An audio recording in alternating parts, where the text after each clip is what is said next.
منك لله يا مارسيل يا كولر، اشوف فيك يوم زي اليوم اللي خلتنا شفناه قدام صن داونز. بقى نبقى متعادلين على ارضهم ونيجي هنا عندنا نبقى فايزين 1-0 وفي الاخر نطلع من البطولة. افانا يا قمر عيش.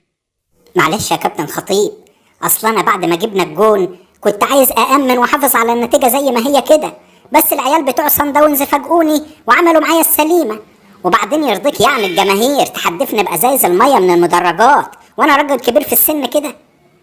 لا يا سيدي ما يرضنيش طبعا، واللي عملوا كده انا هجيبهم، بس انت احمد ربنا انهم ما يعرفوش طريق بيتك، لانهم كانوا هيروحوا لك هناك ويحدفوك بالطوب. وبعدين انت ما عندكش احساس خالص. ايه فانيلة الزمالك اللي انت لابسها دي؟ اسكت يا حاج خطيب اسكت. مش بتوع الزمالك طلعوا عاملين لي عمل علشان اخسر قدام صن داونز واطلع من البطولة وبعد كده اروح ادربهم؟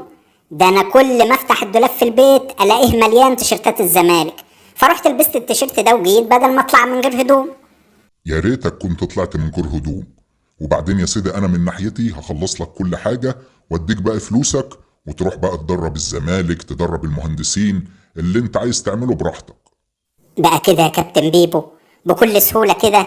ده حتى في مثل عندكم في الأهل بيقول من درب الأهل يوم صار واحد من الأم. وبعدين انتوا ما جبتوليش كل الطلبات اللي أنا كنت عايزها وجايين دلوقتي عايزين تاخدوا البطولة؟ اولا المثل بتاع من درب الاهلي يوم ده انت اللي مخترعه. ثانيا ده احنا جبنا لك كل الصفقات اللي كنت عايزها وزيادة كمان. يا راجل ده احنا فضينا لك نادي الزمالك وفتحنا فرع هنا منه في الاهلي. بطل افترا بقى. يا حاج خطيب أنا مش بتكلم على الصفقات المحلية.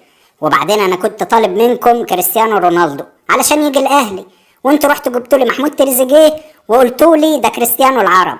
طب هو ينفع الكلام ده؟ بص يا معلم كولر من غير مارسيل، انت مش لاقي حاجة تقولها.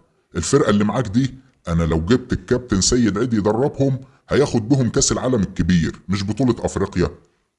طب انتوا كنتوا موعديني تجيبولي فيلا في 6 اكتوبر وكل يوم تقولوا لي لسه ما اتشطبتش، وانا الصراحه ما كنتش مرتاح في القعده في الشقه اللي كانت في المعادي دي.